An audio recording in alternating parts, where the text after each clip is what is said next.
Adam and Peter explore the crazy new world.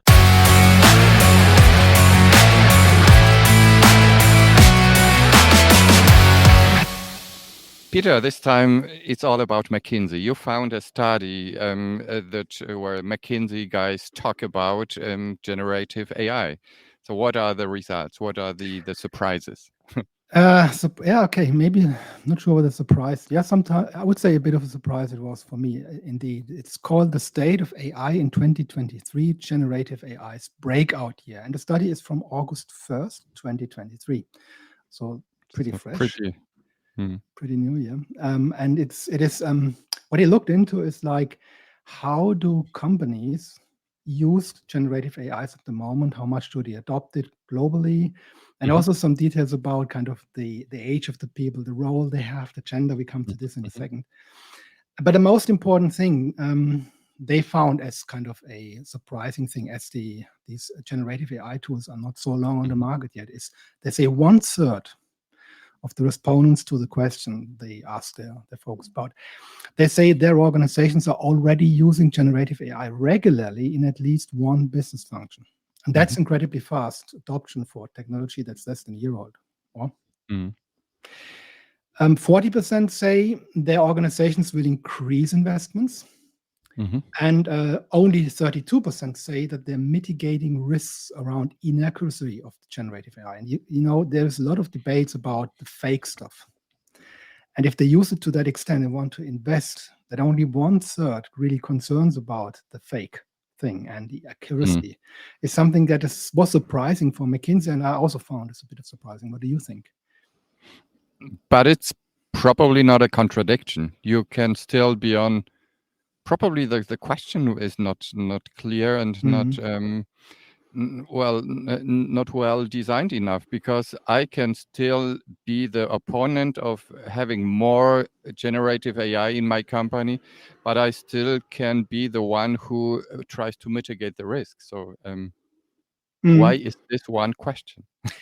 Yeah, I don't know how they put up these questions in detail. So you need to read a couple of pages. So what I understood is like to say they ask the people where the focus is and what they invest in, and the risk mitigation thing is definitely not one of the biggest focus topics areas, and that's maybe the one that was surprising for them. And also the policy part. So only 21% of the respondents say they have policies in place. So the adoption is happening ahead of any governance. Yeah. That's not surprising, I would say. Which is crazy, which means 80% of companies don't have any rules for using AI. This is crazy. Yeah. So, but what I found and also interesting in the study is stuff that like they say, okay, let's see how people responded by industry, by office location, means country or region, by the job title, age, and gender identity. And this was something I was kind of most curious about. I clicked on the gender identity first to see men or women, is there a difference? But I keep this for the last point. What I found a bit disappointing in the industry is, of course, they have some strange names like advanced industries or so. And not surprisingly, the industry with the most usage by far is technology, media, and telecom. Yeah. And the next one is surprisingly, not surprising, I would say financial services, business, legal, and professional services. They come. Well, this would be for me surprising, because it's a regulated business. Yeah, they call it business, legal, and professional services. Okay. And this, so for me, seems like all a bit of around IT-ish stuff when I read this. It looks like industry, but it's maybe one of the things that I would question on the study as such, not questioning the whole study, but where you have to be careful with the data is who are the people they asked. Yeah. There, for instance, one industry with the lowest one, what would you say is consumer goods and retail. So they have something like only if they measure it like regular use for work and outside of work, and then regular use outside of work. And I think the ones that are really important are regular use for work. And both, and the kind of the consumer retails are something like 18% are using it on this dimension. And if you go for technology, we are close to 35 or so. So that's much higher. And Which is which is still nothing, which is comparable to the study that I found like kind of last week, where they mentioned that just 16 to 20% of the population in the US regularly use or are aware, at least aware of ChatGPT and other tools, which means over 80% do not need something like this or are not aware. So it's a completely new world, and we live in a completely crazy AI bubble. It looks like the Absolutely. bubble we are in. Here it's a bit the 80-20 the other way around. So they have categorized also regular use outside of work, which mean, okay, the people use it for themselves and then have tried at least once. And these are kind of the users, if you like, and then no exposure and don't know as the others. And overall industries and overall other selectors, it's always 80% that have used it somehow, at least tried once. And you always end up with some 30-ish% or more that use it somehow in business or outside of business for the people they asked. And only their 20% is the ones that have not used it. The exception is consumer goods and retail. It's then 30% who have not used it or have no exposure or don't know about it. And if you go for office location, then I was a bit disappointed. We are Europeans, we're Germans. Where do you guess which is the region with the lowest usage rate or adoption rate? It looks like it's Germany. But they don't have Germany, Europe. They have just Europe. And yeah, it's Europe. Sorry to have to say that. North America is not leading the pack. It's Asia Pacific, and also developing markets are pretty strong. Greater China, America, yes, they are kind of leading. The differences are not that big. But here we have more like have tried it at least once. It's almost 50% in Europe. And the others are around 30-ish%. So that's where I say, okay, they have tried it and don't like it, or what? I don't know how to read that one. Yeah. The job title. Before you, go ahead, please. Yeah, but people, before we give people some conclusion to a takeaway here, you still wanted to give us the man or like the man-women distribution, right? I come to this in a second. Just be patient. The ones that I would look into before that is the management level. So they ask C-suite executives, senior managers, and mid-level managers. What would you think? Having not seen the study at the moment, what would you guess? Which of those three groups have the highest adoption rate?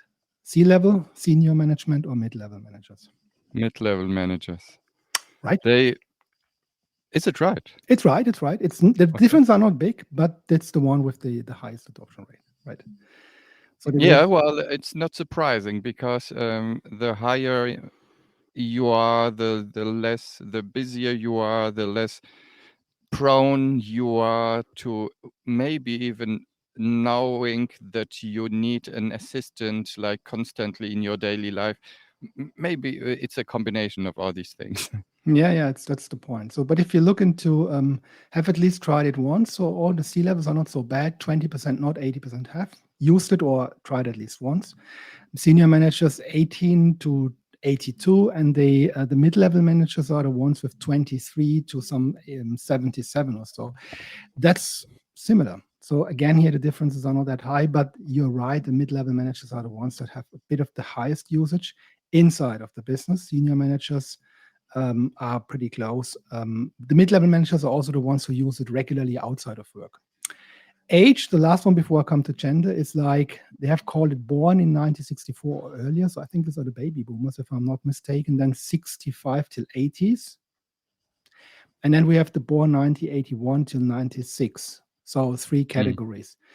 What would you guess? Which are the ones? Is there a big difference or not?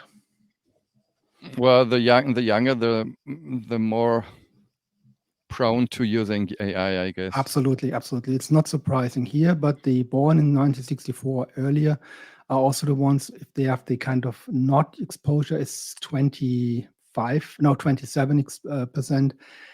This goes down to 14. There is then a difference. Have not used it or have no exposure, don't know about it.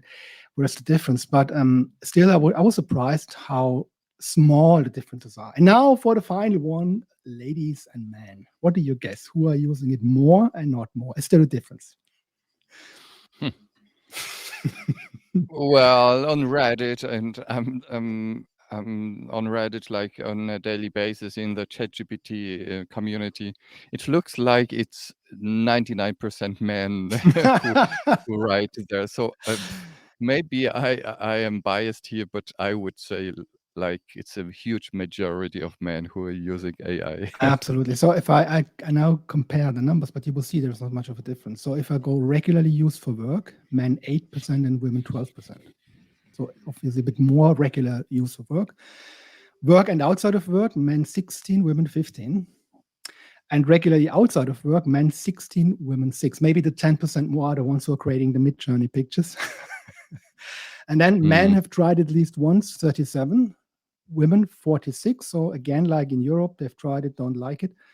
And then we go 19 for no exposure versus 18 and 4 versus 3 for don't know. So there is not much of a difference. Now, when you look at the small print, and this was also something you should be careful with all these studies. They said 4 respondents identifying as men and respondents identifying as women. They counted it. So respondents. So they may have asked kind of broadly, no matter who. The respondents, men were 1,025 and women 156. Oh, wow. And that tells you something as well. So this is kind of maybe the bias that comes from McKinsey and these kind of studies. So they ask leaders, senior leaders in different industries, mostly tech or tech-alike industries, or people that have technology in the industry. No surprise that you see the gender mix here. And also no surprise that if you ask a CEO whether male or female, they have similar roles and similar jobs. So I would really be surprised if then there was a big difference between the gender or the age or so. It's just job-based that you have to act in a different way and use it or not. What do you think? Yeah, it's not a well-designed study. If you have 100 women and 1,000 whatever men, come on, McKinsey, you can do better.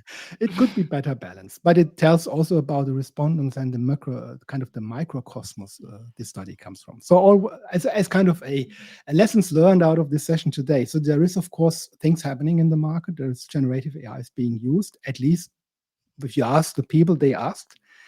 But we should be careful with the numbers they send out around and interpret. You always have to read the small print where the numbers come from, and the study has not been that big. Okay, Peter, just one conclusion for people to take away here. So what would you say? What is the most surprising? What is the one thing that they not really could take surprising, away? I would say. Surprising to me is not surprising. I see it when we spoke about it. It is something that is clear that leaders in the companies really look into this and do things around it and change it. And that's kind of giving the push, no matter where they come from or which industry they're in. The ones that are really driving things are the leaders. If they were not, if it was coming kind of bottom up, then we would have a problem. We didn't look into the distribution of generative AI, but it's the leaders themselves who fool around with it, no matter what gender they have. They do it. They expose themselves to 80% at least. They try it out. And that's something that is giving the push in the industry, I would say. The leaders themselves. Perfect. Okay, thank you for presenting this study, and we will send some more AI 10-minute AI sessions. 10-minute and again. This one will be in Italy, and you will be working from home, Peter. Absolutely. So see you again in a couple of days. I would say it's not even weeks. It's next week, the latest.